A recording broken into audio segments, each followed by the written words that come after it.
Hey guys, Ronnie Chavez here, and today is the day that I bring you the backflip tutorial. Now I know you guys have been requesting this tutorial for a long time. It's taken me a while to get to because I know there's a lot of awesome backflip tutorials out there, but also this move is very dangerous, and so I just wanted to make sure in my own tutorial that I hit all the points right and that I make sure when you guys go out to learn this trick that you're as safe as possible, because I don't want to be held accountable for kids going out and trying crazy tricks and breaking their necks, because that's not what it's all about. Everything is about learning how to do it safely and progressively. So to start off learning the backflip, the things I strongly suggest that you have before you begin so that you can learn it safely is, first, have a friend with you. Whether they're just there to watch you in case you do get hurt, or they can be very helpful as far as helping spot you. I'll teach you later how you can spot a friend when doing a backflip, and also just having support always helps. Second, make sure you are in a safe environment. So the ideal place to be would be a gymnastics gym where you can learn onto pads or even a foam pit. That makes it really easy learning this trick. But I know that isn't an option for all of you, so just make sure you can do whatever you can to have a softer landing environment. So once you have those things in place, the last thing to know is once you know the techniques to the backflip, make sure that once you go to start doing it, that you commit 100%, because if there's any sort of hesitation when you go to do the backflip, that's how you get hurt, is going up in the air and then freaking out. That's how people land on their heads and break their necks. So make sure that when you do decide to go for it, that you are committed 100%, that you have no fear in your mind and you just feel confident in it. Otherwise, it's going to be riskier and bad things can happen. Alright, so before you actually start trying the backflip, I want you to become very familiar with the technique in the backflip. So it all starts in the feet, in the jump. It's really important in the backflip that you jump up. You're not jumping backwards, unless you're doing it off of a ledge or something, then you're slightly jumping backwards, but you want to be jumping straight up as much as possible. And in the jump, you want to make sure you're jumping from your toes. You will bend your knees a little bit as you jump, but you want to make sure it's an explosive jump. It's not a slow, kind of like boring jump. It's a fast, explosive jump. You're going to be throwing your body up as fast as you can. You also want to make sure you aren't crouched too low when you go into the jump, because that's actually going to make it harder to get higher. You barely just want to bend your knees a little bit, and then as you jump, you want to keep your chest up, because that's what's going to keep you up high in the air when you start your rotation. So next are the arms. So as you're jumping, you're going to throw your arms back, and as you jump up, you're going to swing them up with you. By the time you reach the peak of your height in your jump is about when your arms are reaching the top of your head. This motion has a lot of G-force on your arms, and that's what's going to help throw you into your flip once you hit the peak of your height. So your arms hit here, and my feet are in the air, and then what's going to happen at this point, I'm going to tuck my knees into my chest and let them just keep going with the motion that I've already created. This up, and then this G-force of rotation, my knees will just naturally follow. So you want to make sure you jump up first, and then bring your knees to the chest. If you try and bring your knees too early, you won't get as much height. You'll jump and you'll just stay close to the ground. So I want you to practice this motion. You're going to jump, reach straight up as tall as you can, and then bring your knees up to your chest as you're rising to your peak. Okay, pretty simple exercise, and I want you to practice that multiple times before you attempt the backflip. Now the tuck of the knees, they're just going to be coming towards your chest, and I like to grab kind of just below my knees on my shins so that I can pull them in tight to make my tuck smaller so that I can rotate faster.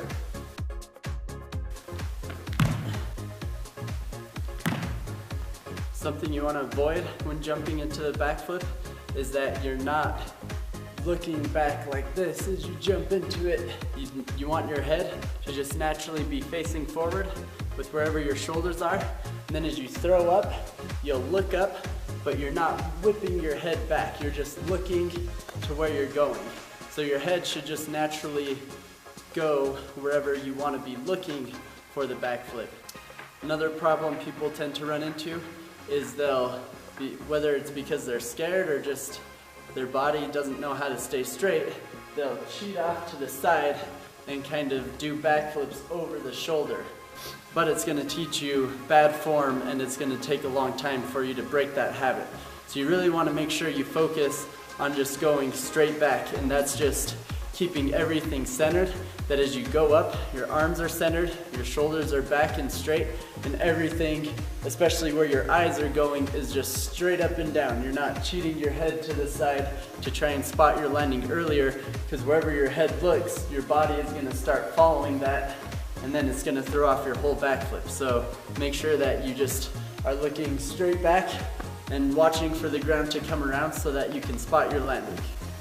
So watch as I crouch down, I begin to jump, whipping my arms up as I jump up, reaching my peak, keeping my chest up, and then as soon as my feet start leaving the ground, I'm going to then start bringing my knees up to my chest so that it's rotating me over. My arms grab my shins to help bring the tuck in tighter, and at that point, I'm just going to tuck it all the way around until I can see the ground and spot my landing. Because once you can see the ground and know where you are, then at that point, it's pretty easy to get around.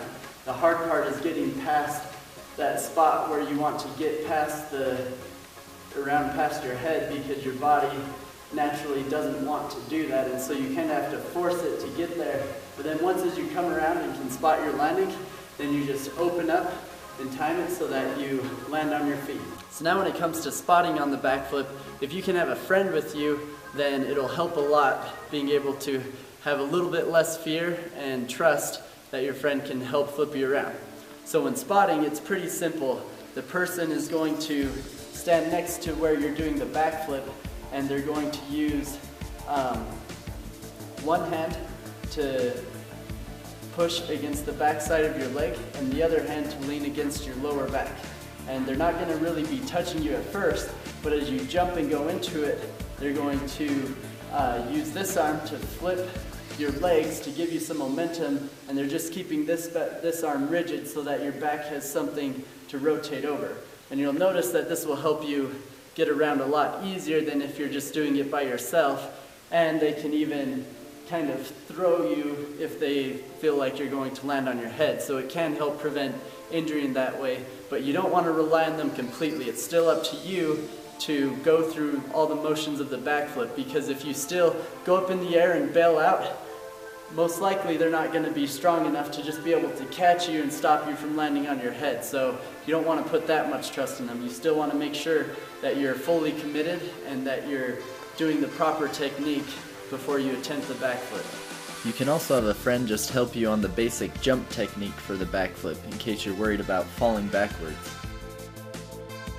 So once you have the backflip down and you're ready to start learning the backflip off of height, I would recommend that you start with lower things to do the backflip off of first. So if you can already do it on flat ground, it's going to just get easier as you do it off higher objects, but again, it's going to become more dangerous because you're going to have more height. So if you mess up the backflip, then you can get a lot more injured from doing it. So make sure that you have the backflip down on flat ground first, and then you start working it on height.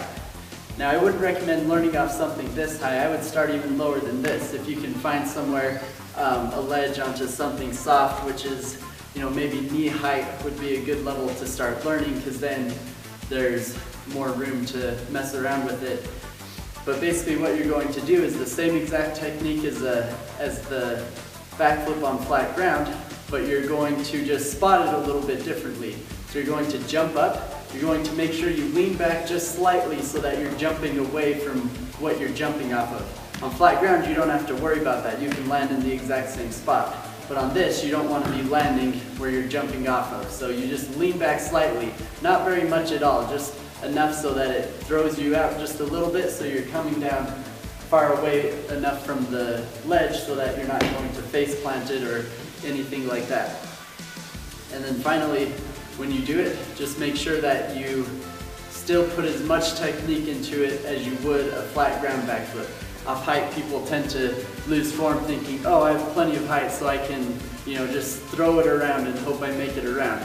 That's not the case. Things can still go wrong. So make sure you still do the tuck and everything at first, and then as you get comfortable at that height, you can begin trying variations. Now with the tuck off of height, say I'm doing a tuck off of something this high, then I'm going to be opening up in the air a lot sooner so that I don't over-rotate and land flat on my back. So about a year ago, my dad actually started learning backflips, and he can do them now. So it's really cool that a 48-year-old can learn backflips because he'd never done them before and just started learning them at a gymnastics gym and then started doing them in his backyard. So if he can learn a backflip, I know you guys can. It just takes some practice and time and diligence in your training.